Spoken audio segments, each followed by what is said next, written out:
তো এটা আমাদের দ্বিতীয় দিন। আমরা বেরিয়ে পড়লাম রাধাকুণ্ড থেকে বৃন্দাবনের উদ্দেশ্যে। তো বৃন্দাবন পৌঁছাতে আমাদের একটু কষ্টই হয়েছিল, কারণ অটো আমাদেরকে অনেকটা দূরে নামিয়েছিল। অতিরিক্ত ভিড়ের কারণে সমস্ত অটো চলাচল বন্ধ করে দিয়েছিল।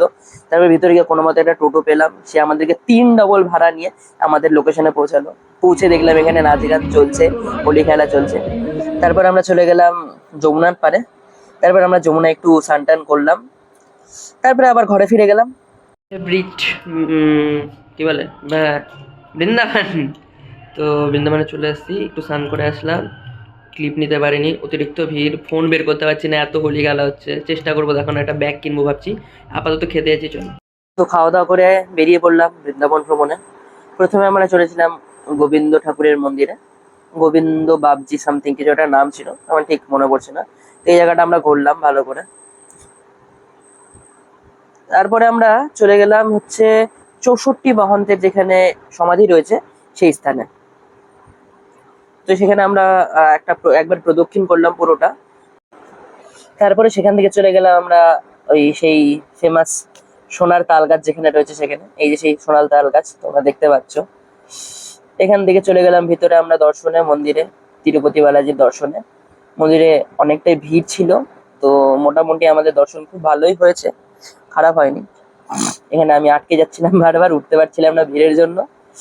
তো তারপরে চলে গেলাম মন্দিরের ভেতর, দর্শন করলাম। লেখা ছিল ফটো তোলা নিষেধ, তাও পুরো ভিডিও করেছে। সবাই ভিডিও করছে, সবাই ছবি তুলছে, আমিও তুলেছি। মন্দিরটা দারুণ, মন্দিরের কারুকার্যটাও দারুণ। তো ঘুরতে ঘুরতে দেখলাম একটা শীষমহল। শীষমহলটা এরকম, আর শীষমহলে যাবো ছবি তুলবো না এরকম হতে পারে? ছবি তুললাম দুটো, তারপর আবার বেরিয়ে পড়লাম। এরপরে আমরা এখান থেকে চলে গেলাম শ্রী গোদাবিহার ধামে। এখানে প্রচুর ঠাকুর রয়েছে, তো তোমরা দেখতে থাকো কিরকম এরকম ঠাকুর রয়েছে, আমি পুরোটা দেখাচ্ছি, দেখতে থাকো।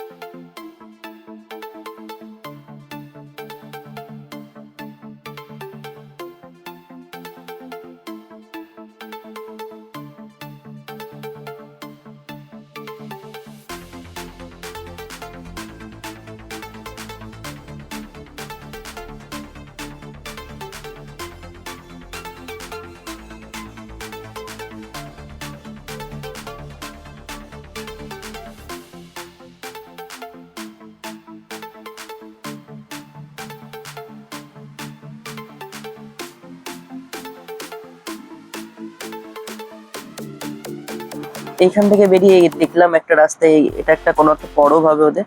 তারপরে আমরা চলে গেলাম বংশী ভট্ট বিহারীজির মহারাজের কাছে।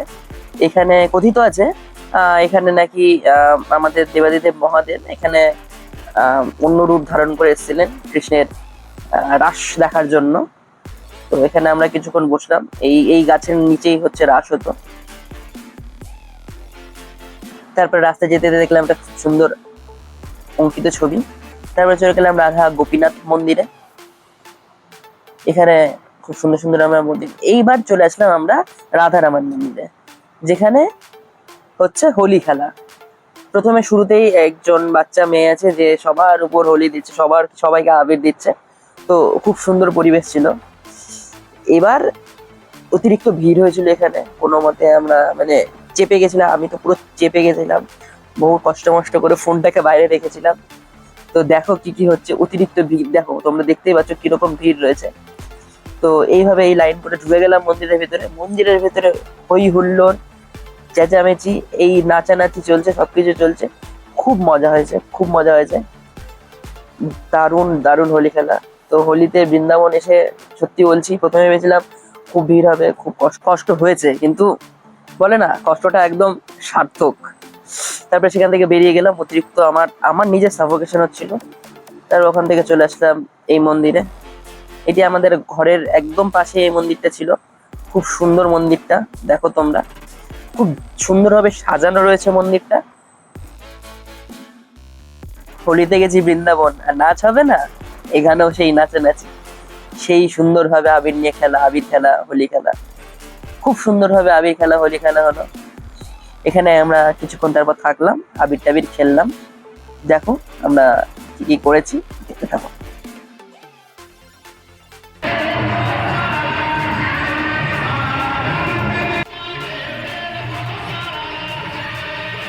তো নাচ দেখে মা বাবা ভাইও চলে গেল নাচতে। তো ওরাও একটু নাচলো, ওদের টাইমে আমি একটু ভিডিও করে দিলাম। আর আমি যেটা নেচেছি টাকা ওকে দেখানো যাবে না, ওই জন্য ওটাকে আমি ইনক্লুড করিনি।